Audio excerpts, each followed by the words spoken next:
Hey guys, and welcome to Car Guy 1999 Reviews, as well as Infinity of Nashua. Today we have the 2020 Infiniti Q50 Red Sport, but this one's a little bit different. This one has an aftermarket INVIDIA performance exhaust, which still has a resonator, It's a Catback system, so it adds just a little bit of tone, but it's not obnoxiously loud, which fits the character of this car, where it's a very sports-oriented, grand touring daily driver. So, this one's majestic white over graphite. This thing is pretty darn nice, pretty good spec. Bose Performance Series audio sounds good. I like that song, so I'm gonna pause that. Do have your around view monitor, of course. Yeah, 400 horsepower, twin turbo V6, power bump of 100 horsepower and 55 pound-feet of torque over the base 3-liter. Same basic engine, just different little tweaks, different blades of the turbo, I believe. Tune, stuff like that. But without further ado, let's go for a drive.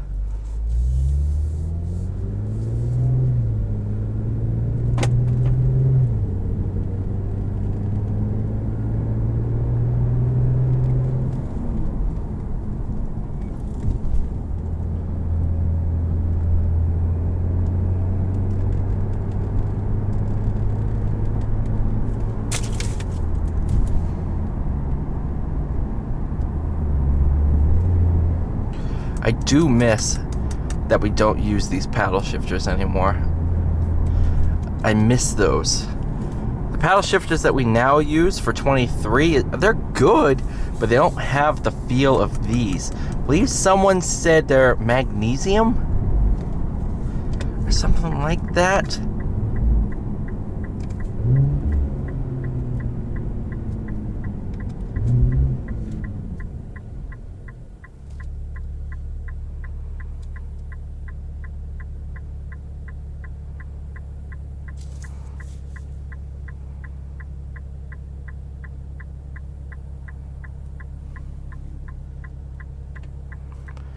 Man, I'd drive the heck out of this thing every day. This is an awesome daily driver. Want something that you can drive every single day, snow, rain, ice, and still have a bit of fun? This is it.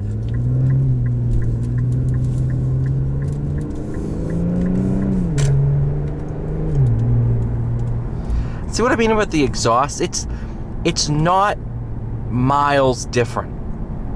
It's just a little bit of tone. I notice it more down low, under 3,000 RPM.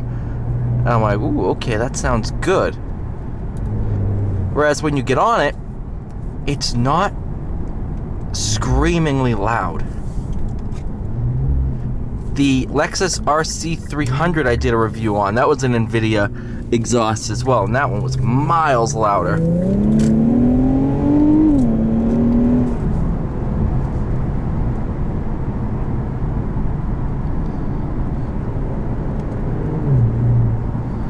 You can tell it doesn't really scream. And I like that about this car. I don't want an exhaust that's obnoxious. Even on a cold start, it has a good tone, but it's not in your face.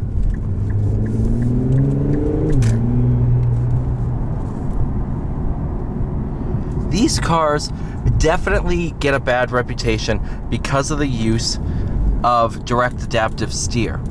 But I think you guys are forgetting, it was optional. You didn't have to get it. This car doesn't have it, and I get a lot of feedback. Even with DAS, you get a good amount of feedback. If you're on a rough road, some rough pavement, I can feel it in the wheel.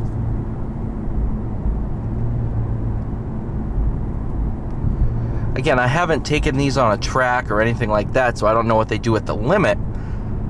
But I can tell you, I definitely can tell the road surface. I've had, well, the stupidity of driving one of these in the snow and getting surprised in the morning with 2-3 inches of snow, and I could tell when there was ice on the road just from feedback.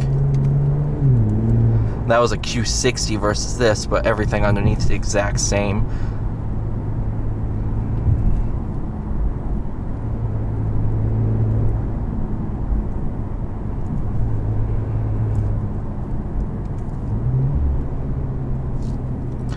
I think it all just depends on how you look at the car. If you go into this expecting it to be a Type R or anything that's a focused high performance car, I think it's gonna be like, oh yeah, it's not the best driving machine in the world. It's not an M3, guys. It really isn't. But what it is a daily driver with a good amount of fun.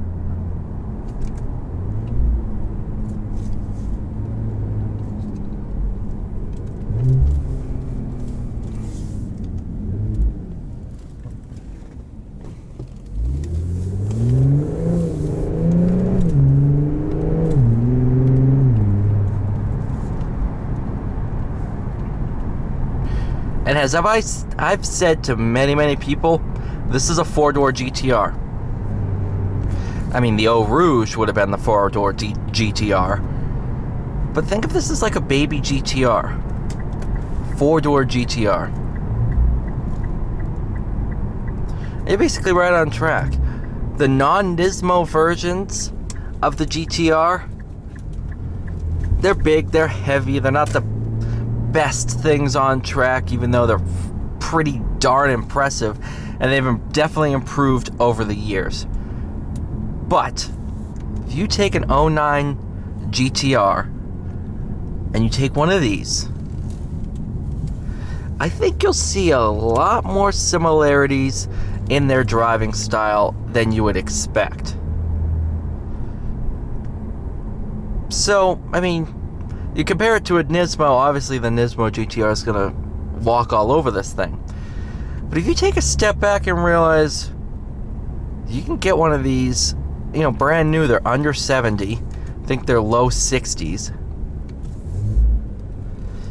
Whereas a new GTR now costs you $150, almost $100 more.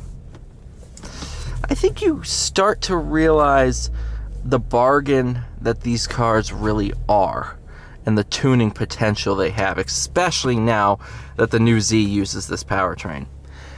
Thank you guys so much for watching. Please like, share, subscribe. See you all in the next one.